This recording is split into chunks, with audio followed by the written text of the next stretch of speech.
संतोषी ब्राह्मण है, हमारी कोई इच्छा नहीं। आप देने के इच्छुक हैं तो एक काम करो, हमें तो कुछ नहीं चाहिए, लेकिन आप नहीं मान रहे, इतनी बड़ी श्रद्धा उत्पन्न हो रही है, तो आप एक काम करें। बोले क्या? बोले हमारे पैर के प्रमाण से 3 पग पृथ्वी दान करो, बस, और कुछ नहीं चाहिए। राजा बलि को हंसी आ गई कि हे प्रभु, आप बालक रूप में ब्रह्मचारी आए हैं, तो आपकी बालक बुद्धि ठहरी, आप मांगना भी नहीं जान पाए। एक लोग मांगते, एक राज मांगते, तो मैं दान देने में अच्छा था। आपने छोटी सी वस्तु 3 पग पृथ्वी, वो भी अपने पैर के प्रमाण से। हे राजन, जब इस प्रकार से कहा तो राजा बलि ने कहा कि भाई देखिए, इच्छाएं कभी किसी की पूर्ण नहीं हो सकती हैं, और हम तो ज्ञानवान हैं, संतोषी ब्राह्मण हैं, हमारे गुजारे के लिए हमारे पैर के प्रमाण से तुम 3 पग पृथ्वी दान में दे दो, बस, ज्यादा की आवश्यकता नहीं, केवल 3 पग। राजा बलि को हंसी आ गई और कहा, हे बटू ब्रह्मचारी, आपने जो मांगा ठीक है, आपकी ऐसी इच्छा, लेकिन मुझे शोभायमान नहीं होगा। बोले भैया, यहाँ से हमें कोई मतलब नहीं है, हम तो संतोषी ब्राह्मण ठहरे ना, हमें कुछ नहीं चाहिए। इस प्रकार से विचार किया। बोले तुम वचन दे दो तो वाचा भर दो 3 पग पृथ्वी के लिए। राजा बलि से वचन मांग लिया, 3 वचन भरवा दिया, दूंगा दूंगा दूंगा। दैत्य गुरु शुक्राचार्य जी को पता लगा कि मेरा शिष्य राजा बलि और ये इस प्रकार से वचन दे रहा है, भगवान इसके साथ में जरूर नहीं। अब तो यहाँ पर महाराज राजा बलि ने 3 वचन भर दिए। वामन भगवान बोले कि भाई स्नान ध्यान कर लें, संध्या वंदन कर लें, गायत्री मंत्र को जाप कर लें, सो लाभ और अमृत गही की बेला में हम दान का संकल्प करेंगे, अभी नहीं करेंगे। स्नान ध्यान के लिए वामन जी निकल गए, संध्या वंदन करने के लिए। और इधर क्या हो रहा है जी? दैत्य गुरु शुक्राचार्य जी समझाने लगे अपने शिष्य राजा बलि को, हे राजा बलि, तू क्या कर रहा है? ये बटू जो ब्रह्मचारी वामन अंगुल का है, ये तेरे को छलने के लिए आया। तूने वचन दे दिया, तू सिर्फ कष्ट हो जाएगा। राजा बलि ने हाथ जोड़ के कहा कि गुरुदेव भगवान, मैं आपकी हर एक बात को मानने के लिए तैयार हूं, लेकिन मेरे बाबा प्रहलाद जी हुए, विरोचन जी हुए मेरे पिता, मैं अपने कुल के बाबा दादाओं का नाम मिटाऊंगा नहीं।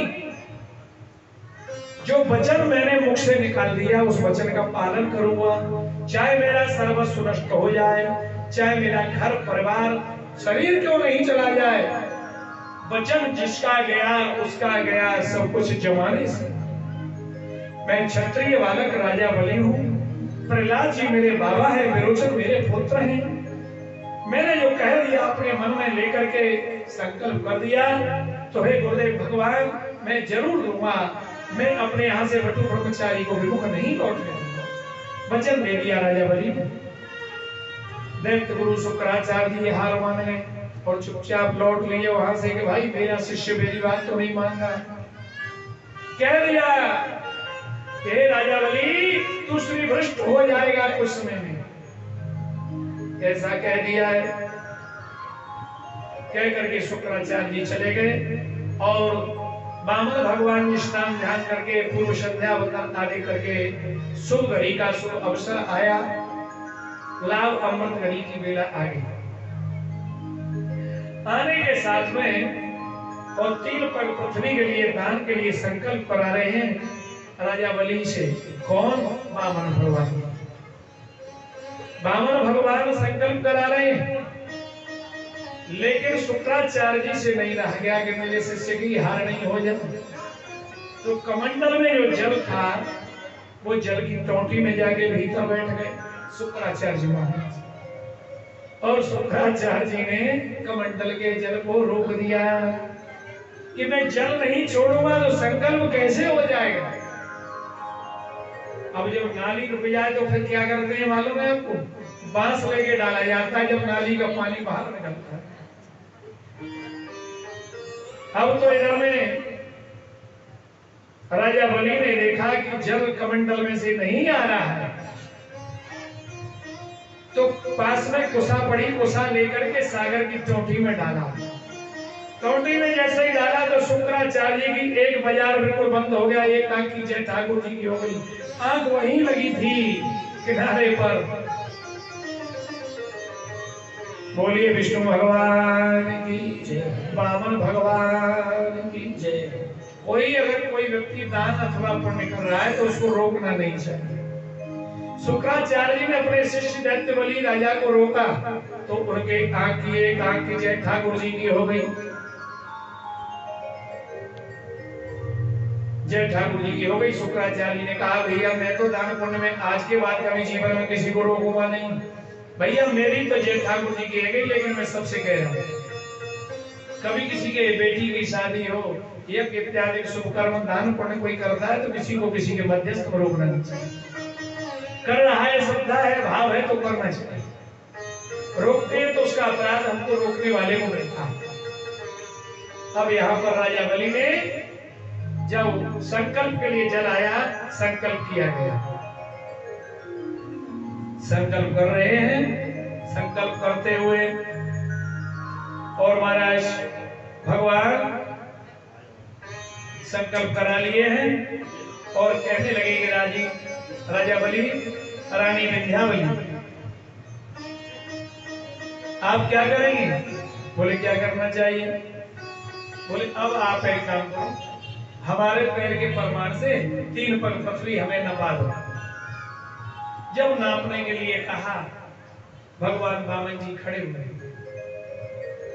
राजा बलि ने कहा है कि प्रभु आपने कहा है, मैंने वचन दिया है, संकल्प दे दिया तो मैं पीछे नहीं हटूंगा।